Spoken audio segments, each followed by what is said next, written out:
scene. TMG. I'll give it that. What do you think about this recent scoring explosion? You know, we got Mitchell go for 71. That was crazy. I watched it. Giannis, you watched it? Not live. I watched the highlights. It was good stuff. Okay. You got Giannis with his multiple 55 plus games, 55 points. I think he got 2 55-point games. Or what's it? He's done 50 plus twice recently or something like that. Yeah, but Raptors and I think he's got multiple 55. Yes. And then you got Luka went for 60, 21 and 10. Who else? We got Klay Thompson went for 54 and it was like a footnote. Guys are just going off. Guys are getting 40 points and guys are not even talking about it. Like, I think DeMar had 40 points recently and no one even said a word. It's like, it's crazy they're scoring. Bronson scored 40 points last night. Like, what's happening? Guys are forgetting who they are. You're checking Giannis. He had 2. He had 55 against Washington. And he had 55 against Raptors. No, he had 30 against Raptors. What? He had 43 against Minnesota. This is his last 5 games. So wait, let me check. Maybe right. He had a triple double, maybe against the Raptors. Recently, he's been poor though. The last couple of games. He's been poor. In terms of points. The last couple of games, he got 22 and 9. Maybe he's chilling off. And the shot poor from the field. For him, and he's 38, 20. I think Jokic had a 100% field goal triple double yesterday. Anyway, so. There's a lot of guys that are just going off. Like, I touched on it, I believe, in our last episode. That it's a stats era across all sports. You know, defense is not as important. Offensive stats are what they're looking for. They're trying to make the game more appealing to the casual. Trying to bring in a new legion of fans, and so a lot of people go off. They've scored many points doing this and doing that, but it doesn't really matter per se to me.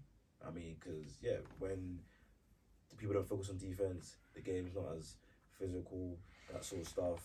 They're making a game more palatable to offensive-minded players. You're gonna get stuff like this, and that's what the NBA want to do. Feels the best way to push the league to new heights and attract a new legion of fans. Then so be it. Is that not more appealing to fans and to players as well? Because offense is less generous, and the defense is not as intentional, less likely to be injured. And you know, we don't want to go back to the early 2000s basketball where it was like 80, 82, 80. Like, it wasn't really basketball. It was like a game of football on the court. Like, they had to change. It's true. They had to change to grow the sport. I guess, like, for example, if I grew up, especially as a guy from London, if I grew up, football's my main focus. If I grew up in the early 2000s, as coming into 16, 17, 18, and I started looking into basketball, then would I have been as infused as I am with it now? If it was more defensively minded, I mean, most likely not, or at least for that person, an average person like me, maybe myself probably would. I still would do because I just like sports that much. But to the not as sports infused individual, it would probably be less appealing. But I mean, but people that students and scholars of the game, you still want that that give the history of the game a lot of credence. You still want to see an element of defense because at the end of the day, when it gets to the playoffs, the element of defense is always there. It's always required to win. Maybe not as intense and as it was before, and obviously people can still score a lot of points. But the points, for example, what I'm trying to say, like when people are scoring up and down points earlier in the season, when it gets to the playoffs, that dwindles for the most part. Of course. And so, but then you still got to have that. But then in the playoffs, the best players, they put up performances that you remember. Like, you got guys that you got LeBron. When it comes down, rubber meets the road, people still remember that performance in Boston for Miami. What was that, 45? I think 45, he scored 45 points or something like that in a game 6. Like 45 points, like 16 rebounds. Yeah. So, two assists or 1 assist. Guys can still get their points in the playoffs. Whoever you are, if you are a star, you will get those points. Like, you got guys putting up 40, averaging 36, 33 in the playoff. Donovan Mitchell, I think he averaged over 30. You got Luka averaging over 33. Like, guys still put up points in the playoffs. In fact, some people's strategy is like, let one guy go off, the other guys are cold. Eliminate others, yeah. So It all depends. It all depends. Eventually, like, I think these players are going to be very interesting because the parity in the league is kind of crazy. Like, there's no standout team. So, you have to go with the guy. You have to go with the best player. That's why I kind of favour Giannis. As in, I favour Giannis's will over the other players. And I know that Middleton's coming back. What?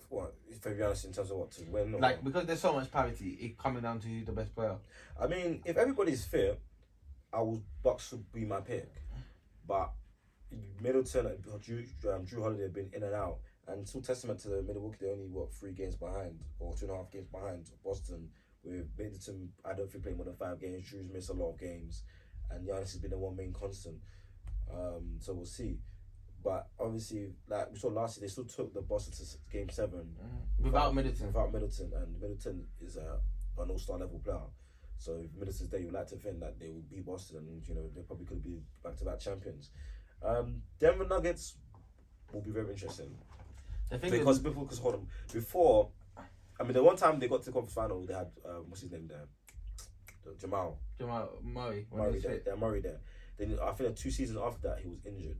Been injured for the last 2 and seasons. the Denver Nuggets haven't really done much. Now he's back. Now they're top of the West. And Jamal Murray is all-star level player. On his best days, he can even simulate an MVP type player. So him and what's his name? And Jokic, and they have the other guys. What's his name? You calling a man what's his name? That's a 2-time MVP. Might be 3 times. He won't win it this year. And the crazy thing is the way he's playing. He's playing better. Yeah, he probably deserves it more this year, especially with his team record this year. They have the other guys, the young fella. Michael Porter Jr. But injury prone. Injury prone. So they will be very hard out for sure. They're looking like they're gonna book at least a conference finals place. But the Brooklyn. They look interesting. Okay, he's injured now, isn't he? 2 weeks. Well, they look interesting. Good. Have a proper coach. KD was balling. Kyrie was balling. Looks focused. Ben Simmons, cause even though he may not be as good as people want him to be, it's still a very, very, very good defensive piece. And I just feel like Golden State. There's just something about Golden State. No matter where they are, if they sneak into the playoffs, they just have that winning mentality. They can string off games, and they just know how to do it. Hey, they're the team I would try to avoid in the playoffs. People sneak this the Clippers. If Thingy and Finger are fit and focused, they'll be very hard out regardless. No, they better be focused. With a coach like Ty Lue. Maybe be slapping up my Dallas Mavericks for years, man. I'm so happy we avoided. First time we avoid them, conference finals. It's been interesting to see this playoffs how it pans out. I hope the Lakers can get into the playing pitch at least and get one of the seeds. I want to see the Lakers. I need the Lakers in the playoffs. The highest they can get. Okay, so who's behind them? Timberwolves. The Timberwolves behind them or a better record? I think the Timberwolves are ahead of them, yeah. Flip. I would put the Timberwolves over them when Cat comes back. Over the Suns. I'm trying to say, who are the Lakers better than? Are they getting in the paint? Is the Warriors or where are the Warriors? Warriors are... Look at a little...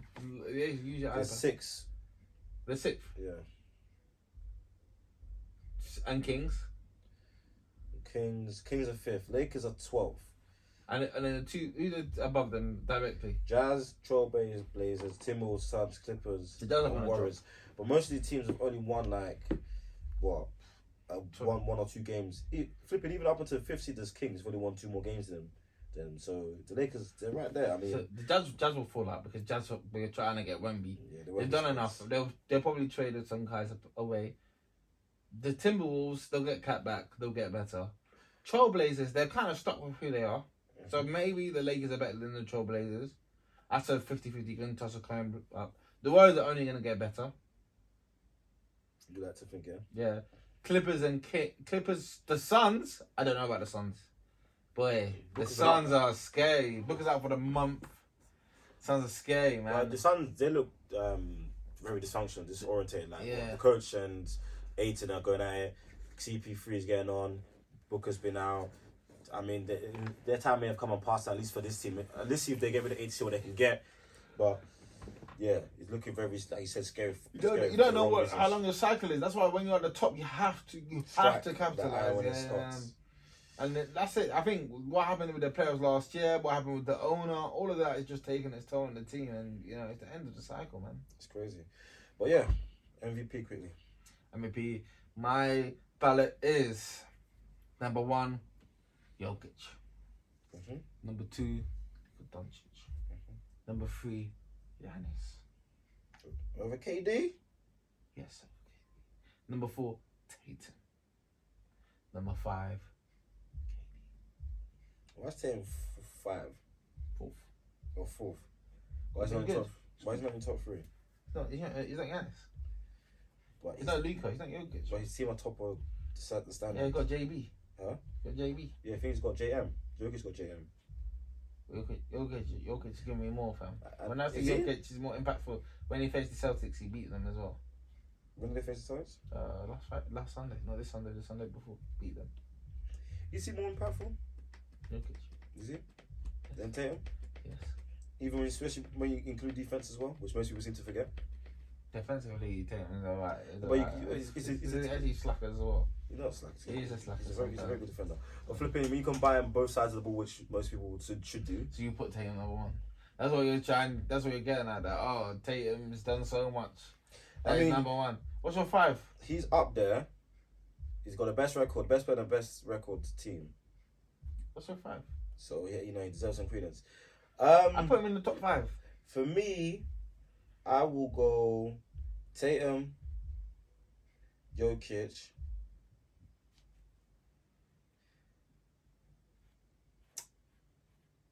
Giannis, Luka.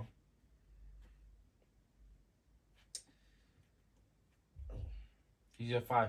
KD's Giannis there. and KD. KD's there. But Giannis, Luka, and KD is very fluid. Whatever, man. But I think Jokic and Tatum for me are 1 and 2. It can be 1 and 2. At least for now, but it's very close. I mean, I had Tatum 1, but the way the Hawks are playing from December onwards has been very, very poor. They're like 500. yeah. But the 3-game win streak now, they had a little bit of a rough period. But the thing is, if the Bucks go on like, when is Middleton supposed to come back? But he was back and then he got injured again. I don't know when he's back. But for example, if the Bucks go on like a 5-game winning streak and happen to get first seed again, then Hey, it's fluid. It's tight because also as well, don't sleep on Ja. Memphis on I'm a sleeping on him. 7-game winning streak. I'm tired. 7-game winning streak, they're right there. I'm tired of And Ja. if Donovan Mitchell and Cole can get to the first 2 and 3 seed, he will be in with a shout. D. Mitchell, Ja's trying to be anointed by the fans. I think they were. I think a lot of guys were shocked when they saw the All-Star ballot came out and they saw SGA ahead of him. I mean, guys think Ja is some sensation like that with fans, but he ain't loved it. I ain't even like Ja. Well, Like fans with an SGA ahead of him. Yeah. So it's probably from Canada, maybe international basketball. Who knows? In America, but why? that's surprising tits for me. To be fair. SGA had a great season. Some people think SGA is better than Ja, just to say. He's a very clean player. We'd love to see him in a better team per se. Yeah, get into Dallas. Get to Dallas. You want to Trade punch? him for who? Wait, but we can trade everyone, but we don't start again. We can get a second star. Don't worry, we got 1 more year, then we got our picks back, and then we can start moving again. Yeah.